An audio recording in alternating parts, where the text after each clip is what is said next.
If any of us think that any of this is going to get any easier, we're fooling ourselves. We saw a nice 10 to 15 years of things getting better and better and better and better. And what I think we're now doing, we peaked, we crested. We are seeing a shift back towards digital marketing, starting to look again a little bit more like mass media. So what we're finding is that when all media becomes mass media, the message is what reigns. It's the message that matters.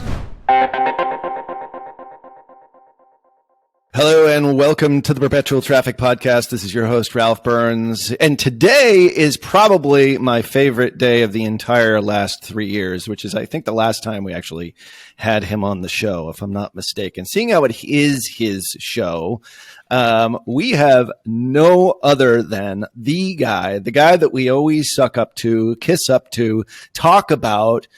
I think it's actually in our agreement, Kasim, that we have to, in every single show, have at least like some sucky, uppy comment about Ryan Deiss. Isn't that true? I don't know if you've read the fine print. That's what under pain of death, you must. Yeah, or it's off with our heads. Like something, Right. I think it's a pretty severe punishment if we don't do it. Well, today we're going to do it right to his face, which is actually pretty cool. Which we're pretty excited about, having the CEO of the Scalable Company, managing partner of Scalable Equity, CEO of DigitalMarketer, queen and king of the reigning digital marketing community worldwide, everywhere in the galaxy, none other than Ryan Deiss. Welcome to Perpetual Traffic. Thank you. I get to be both the queen and the king. I don't know. Fun. I'm trying to be politically, correct. You just never know these days. I like that it's not either or, though. That it's not even a matter of choice. It's that I get both. Which you is get great. both. Yeah, but the Queen of England doesn't even have that. She's just has one title. I know. Yeah. No, I like it. No, thanks for having me. It's good to be here. And I say that knowing that I basically said, hey, can I come on the show?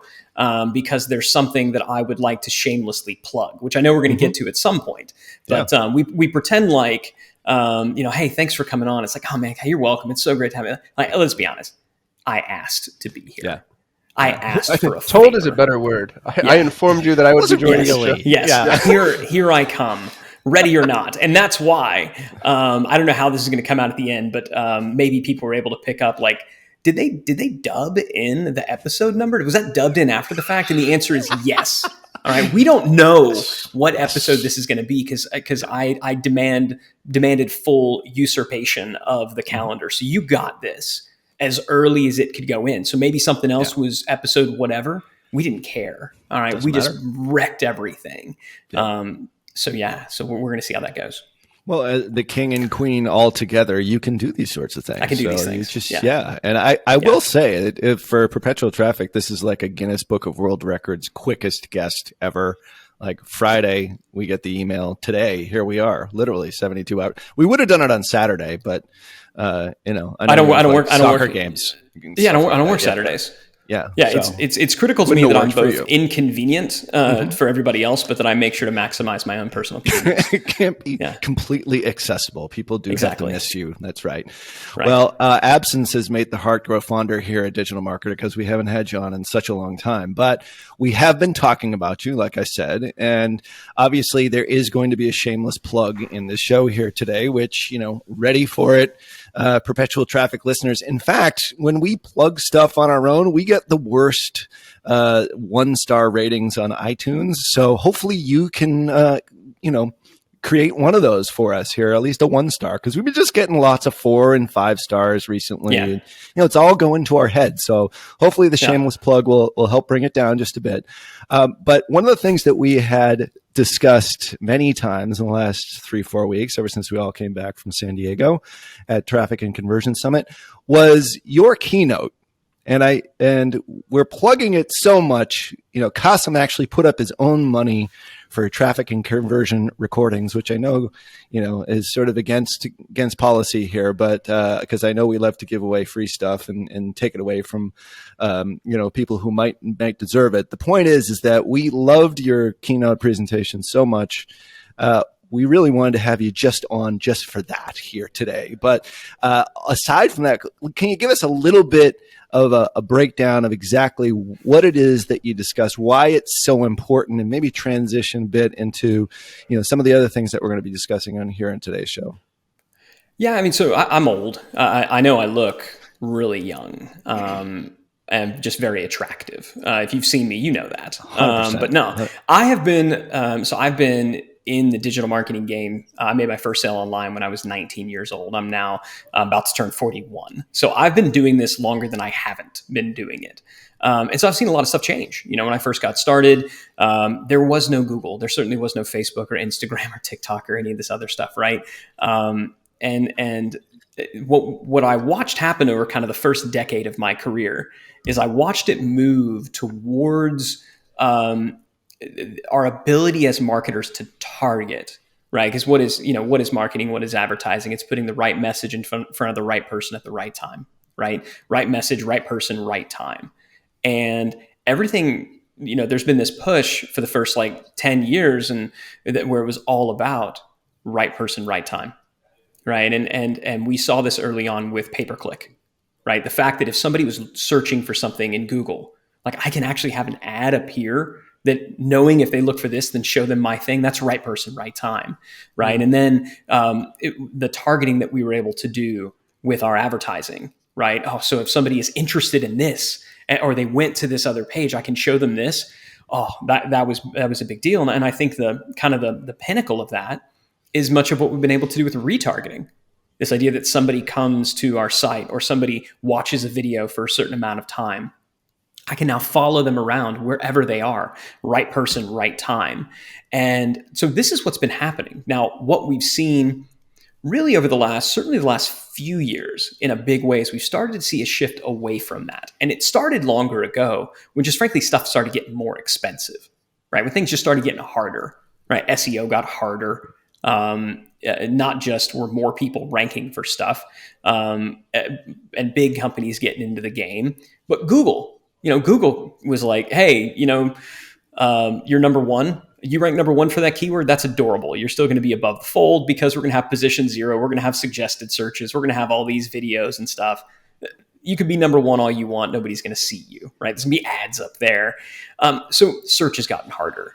When we think about social, right? It's been fun starting in 2007 when Facebook ads were introduced, and really over that 10-year period from kind of 2007 to 2017, there was a new social channel coming out every other month, it seemed. And this was a new opportunity to get in early and to build your base and to build this following. We saw a lot of influencers come out of this time, like people who became legitimate celebrities, right? YouTube. And now what's happening, on social, right, today? It's real celebrities. I mean, the people that are out there crushing on social, they're real live celebrities. These YouTubers, they're more famous than some of the most quote unquote famous, actors and actresses in the world. So social is no longer the opportunity for marketers that maybe it once was. And then on the paid ad side, I mean, just over the last year, we've seen paid ads just straight up double. I mean, I know y'all have talked about this, on this show, but with the iOS 14 update, different things. I mean, for your average marketer, only just about all of us are spending more than we were spending last year.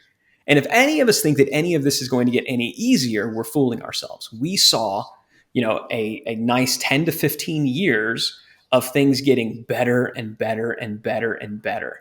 And what I think we're now doing, we peaked, we crested.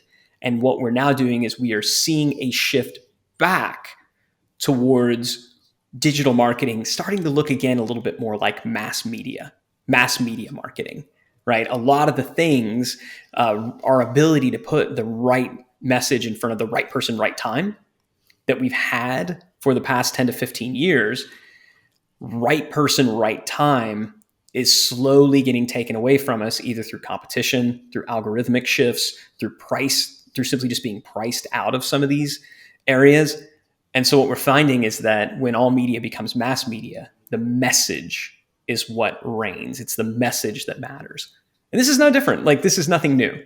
Go and watch Mad Men, that A&E show, right? All the magic of marketing and advertising was on the messaging side. The media buying, that was just lever pulling, right? I think there's always going to be an edge. There's always going to be an opportunity if you really are a student of this stuff. If people who are listening to this show, like the tips and the advice that you guys are giving them for finding some of these areas of opportunity, it's always going to be there for the people who are looking. But the windows are going to be smaller. They're going to close faster, and it's not going to be like it was, quote unquote, back in the day. And so that was kind of what I talked about at TNC, and really just how important it is, as marketers, that we are owning our message, that we're becoming copywriters again. Right? So often, like, bad copy would work if your timing could be perfect. Your copy didn't have to be great if you could get the right message in front of the right person at the right time. The message could be just like, you want this thing?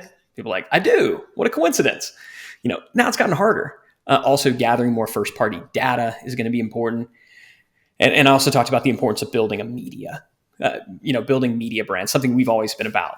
Email lists, stuff like podcasts, like what we're doing right now, communities, paid communities. I think that this is going to be the future of brands. And I'll say I've been talking about this for a while. Started talking about this back at like TNC 2016, the importance of building community and building your own media. So that's kind of where we are right now. And it's not a sky is falling kind of thing, but it is a kind of the realization that if you think the stuff that you were doing, I've seen so many marketers who came on board, they got into this game in 2015, 16, 17. If you think those same playbooks are going to work over the next, 3 to 5 years, sorry, you're fooling yourself. So you just said something, Ryan, and I got to think that you just walk around with a booklet of one-liners and then you choose to pull them out at exactly the right time, because this is worth the cost of admission as far as this podcast is concerned in my mind. You said, when all media becomes mass media, the message is what reigns. And dude, that's brilliant. I remember I've told this story a couple of times on this podcast. I was in the DigitalMarketer Certified Partner portal in Facebook when everybody found out really what the iOS update meant.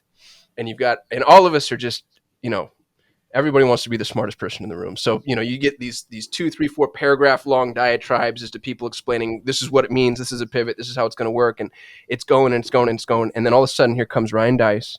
And I'm paraphrasing, and I'm probably doing it poorly, and maybe you can correct me, but you came in and said, may the best copywriter win. And it was a total mic drop moment, and all the comments stopped. But it really brought home the fact that, there is no fix to this, the way that we, the evil marketers fix things.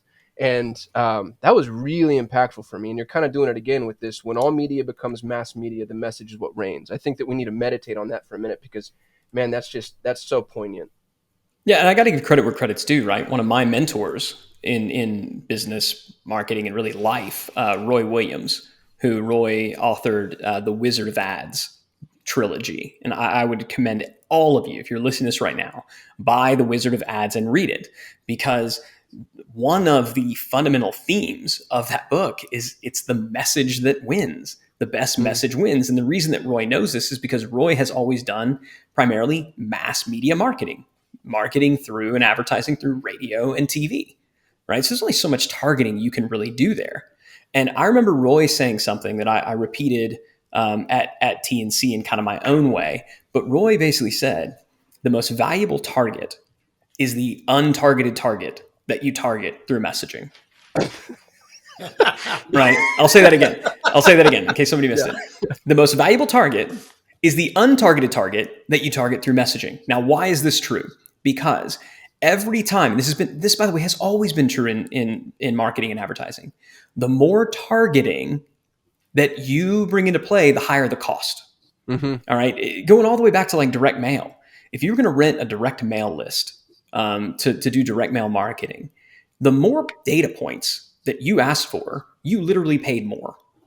Right? If you wanted to target down to like this really small local radio station, you're going to pay more on average, for that than you would mass. Now, and get supposedly, less. Yeah, it's supposedly, the way that in an ideal world, the way frankly that it has worked in digital for, again, the last 10 to 15 years, you were willing to pay more because those people were better targeted, more likely to convert. It was worth the investment. Right? It was always worth the investment, and it always will be worth the investment in a lot of cases for people who actually know what they're freaking doing. That being said, that's always going to cap out. If we're targeting the people who are actively in market, there are only ever going to be so many of those at any given time. In some markets, it's millions. In some markets, it might be dozens, right? Depending on what it is that you are selling, right? If you're selling engagement rings, there are only so many people at any given moment that are in market, right? Whatever it is that you're selling, that's kind of who you're targeting. If you can target them, then great. But where the biggest opportunity for the people who really understand messaging and they understand how to target through messaging, how do you call out? How do you have like a dog whistle, right? That only is going to make your audience's ears perk up and they don't even know why, right? That is the holy grail of marketing and advertising. The ability to craft a message and to put it out to the masses, to be able to yell it from the rooftops and to have people who didn't even know they were in market perk up. Now what you've done, and the reason we say that is the most valuable, right? It is the most valuable. It's the untargeted target. So you're not targeting them through traditional means. You're targeting them through messaging. So the most valuable target market is the untargeted. What does that mean? It means nobody else is talking to them about that because they're not in market. So you're marketing in a vacuum. You don't have competitors. They're not comparing, your brand of soap versus their brand of soap and comparing features and pricing, right? So they're the untargeted target. And the way that you're able to make them valuable is you're converting them when nobody else is because you're the only one talking to them. That is the greatest skill that has ever existed and that will always, always work in marketing. Dog whistle marketing. You gotta be a little bit careful because dog whistle very often means bad stuff. Like I'm calling out to all the racists out there. So I'm definitely not referring to that. All right. I want to be clear there. Yeah.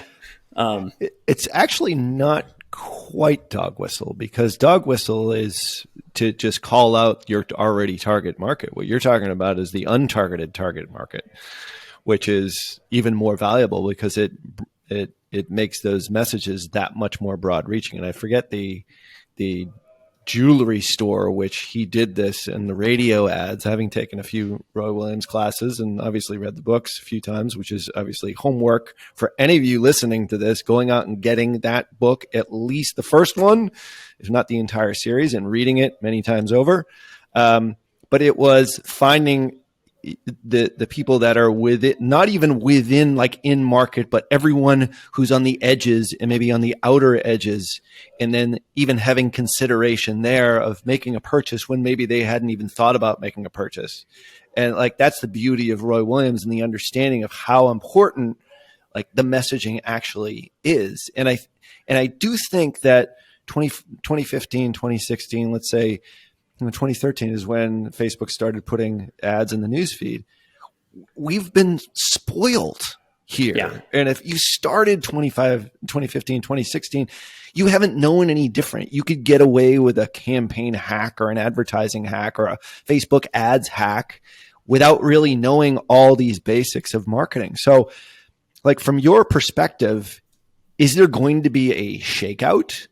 Is there, because I know there's plenty of like in our space, there's lots of ad agencies which started 2017 and they're just using these tactics and strategies and tips and tricks.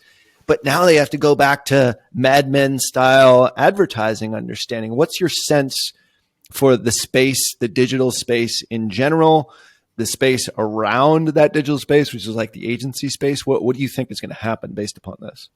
I think it's going to be an absolute bloodbath. I mean, I think you're going to have so many of these agencies and consultants that just they had their trick, right? It's like, oh, I can juggle, and in a world where people want jugglers, great. And now everybody's like, screw juggling. Juggling sucks. Like it doesn't work anymore. You're out of business, and it's because they weren't actually marketers, right? They weren't actually marketers. They weren't really even craftspeople, like or art. Like they knew how to do one thing. Like I can move this bucket from here to there, and so I mean they were a mechanic that only knew how to work on a particular type of engine that no longer that nobody uses anymore, right? I mean that is what a lot of these folks were, because marketing at the end of the day is the amplification of a message. Right. That is what marketing and advertising is. It is the crafting and then the amplification. And all of the emphasis has been around the amplification. That's what we talk about. We talk about traffic creation, generating awareness, right? So much of what we talk about as marketers is amplification. But amplification of what, right? Now, in a world where you can have perfect, inexpensive targeting, the messaging can be, meh. It can be okay. But if you show up at the right person, right time, you're going to win more times than you're going to lose, right? But now it's going to be all about the messaging. So I think the people who are going to win, and why I said what I said, let the best copywriter win, it's going to be the folks who see themselves as copywriters first, as messengers first, communicators first. And then the amplification, well, we use radio, TV, the internet, a megaphone, a dude spinning a sign in a gorilla suit on the street corner. Like, that's all just amplification. Right. So yeah, you got to know how to do that. That's table stakes. That's just, you got to know that to show up. Where the edge is going to be moving forward is going to be on the messaging side. And so that's what, and most of these marketers haven't ever learned how to craft a message. They haven't ever learned how to dig in and figure out, like, what does this person really want? They only know, like, well, if somebody's looking for this, then I'll show it to them. Okay, that's great. That's somebody who is, solution aware, right? Or somebody who is most aware. But if we think about markets as concentric circles, selling to people who already know, like, and trust you and desperately want the thing that you have, man, that's easy. You don't need a marketer to do that. Just show up and say, hey, I'm here. You're welcome, right? Going out to that next ring, those folks who are, who are solution aware, who are in market, they're actively looking for stuff. You're crazy if you don't target those folks. I mean, you're crazy if you aren't bidding on certain keywords and things like that in Google. Like, yeah, you need to do it. I'm not saying that stuff isn't good and that it doesn't work. You have to do it. But that's not where the big gains are going to come from anymore. The big gains are going out to the problem aware market and even the generally unaware market. That's where it's gonna happen. That's where you got to learn to speak to people at their unspoken need, their unspoken desire, the things that they aren't even talking.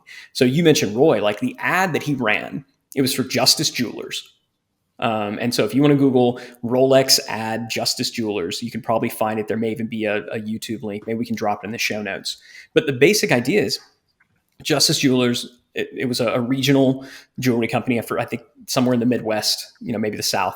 But the basic premise was he tells the story of Sir Edmund Hillary, on conquering Mount Everest. And the idea of the watches, like, and when Sir Edmund Hillary returned, he was given, this Rolex. When you've conquered your own Everest, your Rolex will be waiting for you at Justice Jewelers. Right? He wasn't selling a watch, right? The underlying need wasn't somebody needing to know what time it was. Right. And that's the kind of stuff that a lot of marketers who just get we just need to focus on the features and the benefits and make sure that we're ranking really well for, buy Rolex, and make sure that we're there for, in front of them for all those keywords. They understood that this is for somebody who has conquered a mountain and they are looking for a way to celebrate it and they don't know how to celebrate it. And you just gave them a tool, a mechanism for doing that. You're selling them that identity reinforcement, right? That's what great marketers understand. And that's what, frankly, we've been talking about at DigitalMarketer forever, right? At DigitalMarketer, we've been talking about copywriting, before and after grid, core message canvas. Like, these are all primary frameworks that we teach. We don't get into with a lot of our stuff, our workshops, some of our certs, we'll get into the mechanics because you got to know how to do it. It's just not where the edge is anymore. Well, I think this transitions well into the other part of what we wanted to talk about here today, because I think a lot of CEOs right now are struggling with the transition to not only the new worlds that we now live, but also just in general, transferring over from primary marketing person, being your own CMO, to being sort of the one who does this through others. And in this world right now, it's like you need the firepower. It's like you absolutely have to have it. And I tell the story about Tier 11. I only relate it back because we're an ad agency. Like, we do this for a living. If you look at our payroll, like our payroll when we first started was like 70 to 80% media buyers.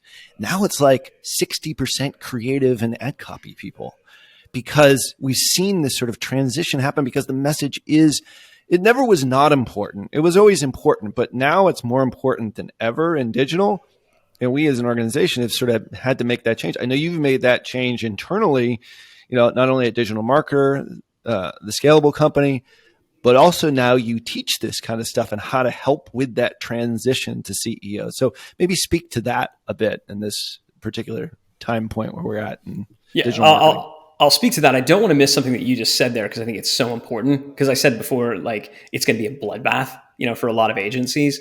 The playbook for how to make sure that you're not in the bath o' blood is to do what you just described, Ralph. Right? Like if you're an agency, get good at copywriting, get good at the creative side. Right? That's where we're going to have to go.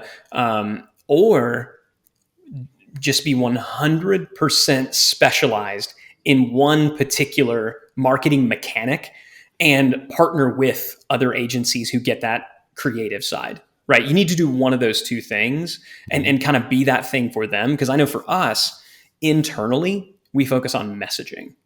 And for all of the, mechanical aspects of a given channel, whether it's Google or it's Facebook or it's YouTube, we are working with external agencies, consultants, practitioners to do that because it's gotten so specialized that to think that you're going to be able to do it all internally, you're fooling yourself. And if you don't have those messaging capabilities internally, then you need to work with an agency or a group that has that messaging, that can help you with the messaging, and then ideally can connect you with the other practitioners who can do the specific channel work. So if you're a founder, CEO, that's your playbook, right? Either build the messaging capabilities internally or work with an outside agency consultant who gets messaging. And you're going to hear that because they're going to talk to you about, not just, what are the keywords that people are looking for? They're going to get into the, what are those deepest desires? What's the transformation you want to create? Are we talking identity reinforcement? Like, what are those things that we're talking about? You're going to hear some of this stuff. And then they got access to the folks. If you're an agency, if you're a consultant, decide, are you going to double down and overinvest in the messaging and the creative and partner with other agencies and consultants who can do the mechanical side? Or are you going to be a specialist, a mechanic who gets in with these other folks? Both are great avenues. Understand what you're best at. But the idea that oh no, we're full service, we do it all, that can happen. They're just massive. I mean, they're massive, and they usually have grown through acquisition. And very often, not always, but very often, if they can do everything, it means they're kind of not that great at any of it. Yeah. So that's kind of the playbook if you are a marketing practitioner, right? If you're the agency, the consultant, that's your playbook. I want to talk to the CEOs out there, the founders out there, though. I said something at TNC this year that might be a bit controversial, and that might even make our new partners at TNC on the Clarion side maybe a little bit grumpy with me, but it's true.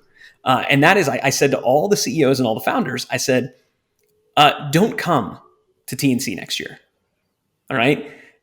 You come, maybe get a ticket, walk the trade floor, look for providers, bring your team, bring your marketing team. Absolutely 1,000%. Like, you should probably buy more tickets. But you should not be the one sitting in here and learning this stuff. You need to be networking. You need to be equipping, your people. But as a CEO, to think that today you're going to be both the person running the company and the person marketing all the stuff is not going to happen. And I say that as the founder and CEO of a company called DigitalMarketer, right?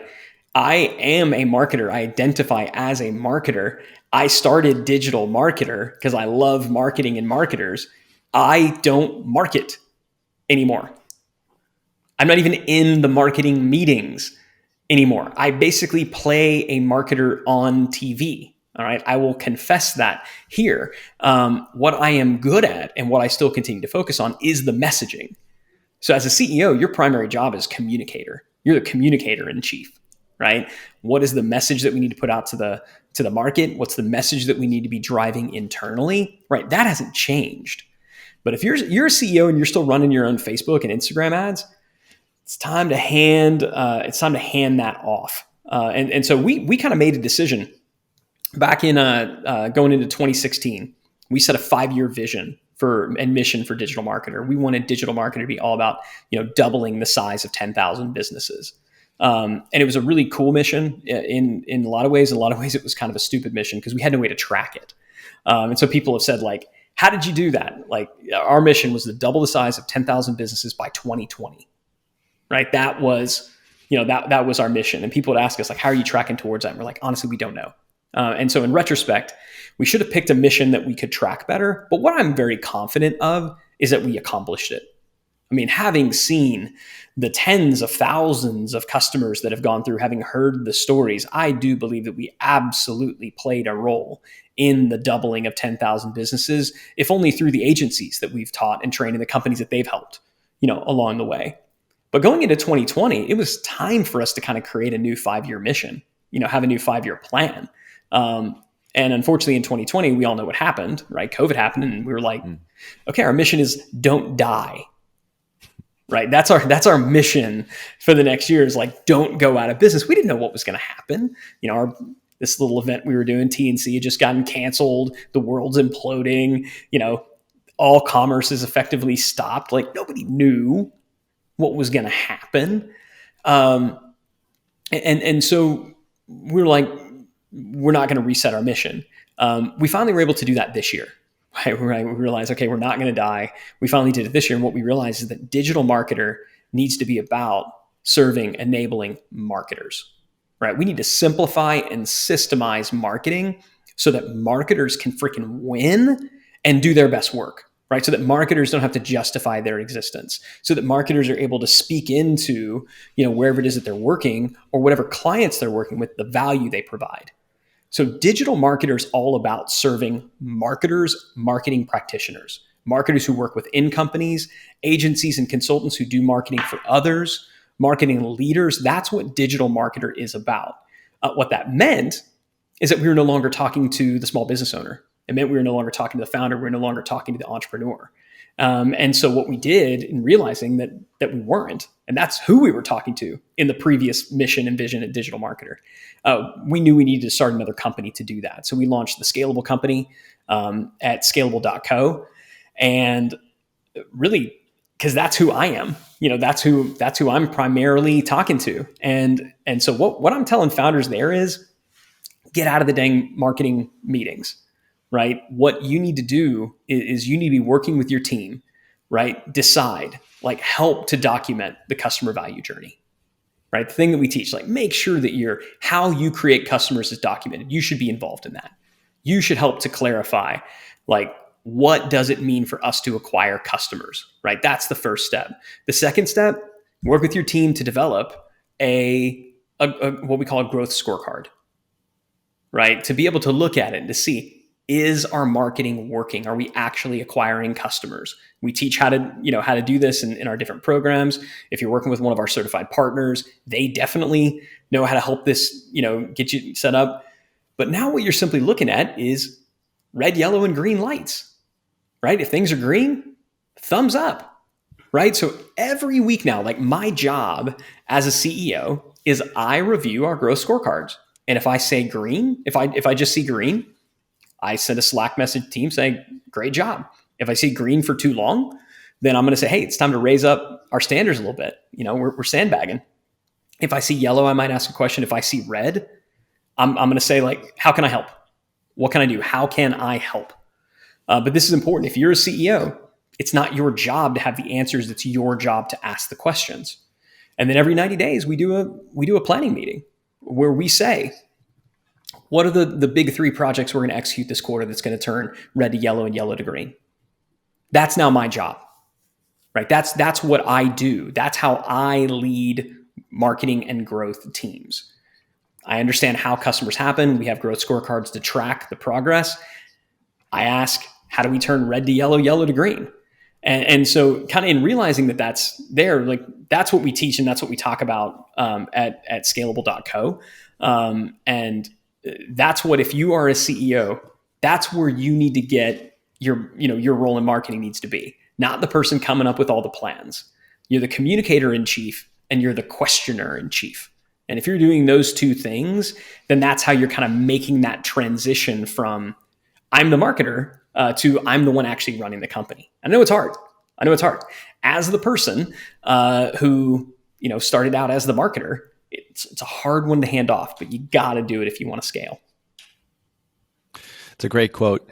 As the leader, you don't need to have all the answers, but you do need to have and ask the right questions. And I think we're at the end of our time here, but I think that's a good thing for CEOs and founders to really think about, especially when it comes to your marketing. And the ones that listen to this show, this is an especially difficult transition because the chances are they're marketers to begin with. And maybe that's one of the reasons why they're successful and why they've gotten to a point in their careers where it is time to make that transition.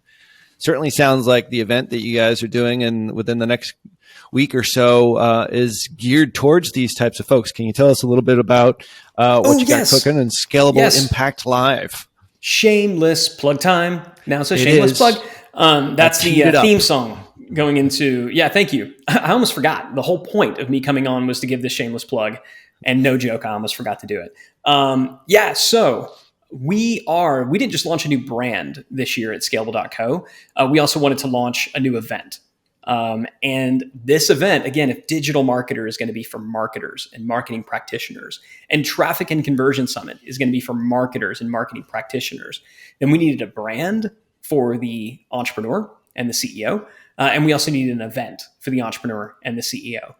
So yes, we are hosting Scalable Impact Live, which is the first what will be an annual event for the founders and the entrepreneurs. Now, this is not Traffic and Conversion Summit. We are not going to be talking about marketing. There literally isn't a single session about marketing. What we're talking about is what does it look like to scale your company to the next level? Because if there's one thing that I've learned as a marketer turned CEO is growth is not enough. I've had so many businesses that we nearly grew into oblivion because we grew without having all of the other, pieces, the intangibles, the right operating system, in place. Understanding how profit actually happens. As a marketer, I was like, hey, as long as there's enough gross, there'll be some net hanging around there at the bottom. Not always. We had a business a few years ago that was on the Inc. 500 list and nearly bankrupt. I mean, we were in full-blown turnaround, near bankruptcy mode less than 12 months later, because we grew too fast and weren't watching some of the different aspects. So Scalable Impact Live is the new flagship event that we have at the Scalable company. And it is for you if you're an entrepreneur, if you're a CEO, and if you're thinking that, hey, maybe growth isn't enough here. And we do have both. It's in Austin, Texas, November 2nd and 3rd. So just a 2-day event.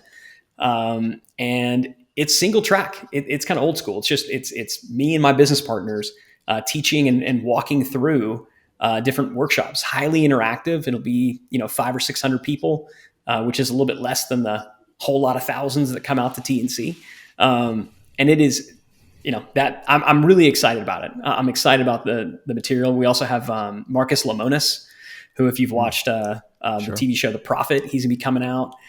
Emmett Smith, if you're a football fan, is going to be is going to be coming out. We've got a lot of Kendra Scott, who, if you're familiar with Kendra Scott jewelry, she started a jewelry company. She's based here in Austin. Yeah, sold it for like $1 billion. She's going to be coming out. But aside from those three, it's mostly me and my business partner Roland Frazier and Richard Lindner kind of sharing and walking through different exercises. So come confused and frustrated and leave with what we call a scalable impact plan. It's going to be great. It is in Austin, Texas, November 2nd and 3rd. So that is my utter shameless pitch. Check out scalableimpactlive.com. Get tickets and come hang out. I'd love to have some perpetual traffic peeps there. Yeah, absolutely. Shameless, you're allowed shameless plugs here. And, something like this is completely in line. This is a natural evolution, I think, of a lot of the things that we talk about on this show. Because, having done it for 5 or 6 years now, a lot of these folks have evolved into what should be now a CEO. And this is sort of the next logical step for that. So we'll leave links in the show notes here over at perpetualtraffic.com, which is where we're sending people right now. We're pretty excited about that. But we'll have links in the show notes for everything that Ryan talked about here. on today's show. But Ryan, I know you've got other places to be, other people to talk to today, so we want to be respectful of your time. And yeah, I actually don't. It's just important to me that I maintain that, just that general Overload. Brand and that theme. Yeah. Yeah, it's well, really important. You're bumping right up against lunchtime. I think that is. You got to block that out. You got to get food is important. That's food true. is important. But no, we really appreciate you coming on, and it's been great. Kasim didn't really grill you all that much. I'm kind of disappointed because usually he does that with guests here, but I don't know. Well, It's hard. I think he's just in full suck up dope mode. That's what my strategy on this is to talk and to ramble so much that nobody has a chance to get in and to question anything that I say. We'd have to go back and look at the clock, but if this thing was like 45, 50 minutes, I bet I talked for at least 48 of them, if not we like just let 60. You go. Yeah. So no apologize to everybody for my wife says that I'm prone to monologue, and she's right. I'm doing it right now. All right, I'm going to shut up. All right, guys, thanks so much. Thanks so much. That's a long Jewish goodbye right there. That's what my wife calls that. She's like, oh my, or a Catholic goodbye. Those are pretty bad too. But anyway. Yeah. Nonetheless, we appreciate you coming on because I know you have other, probably it's a golf game actually today. I know where you're going. It's either that or lunch. But either way, we need to make it short but sweet. And I think you've packed in a lot of value here and brought us back to where we ultimately should be from a marketing perspective, back to basics. But also, if you're doing too much of your marketing, you got to start looking and feeling and actually acting like a CEO. And I think Scalable Impact Live is going to be a great place to do that, and some pretty awesome guests there. So definitely check that out. Like I said, we'll have all the links in the show notes over at perpetualtraffic.com. For my amazing co-host, Kasim Aslam. Until next week, everyone, thank you, Ryan Deiss, for coming on. See ya.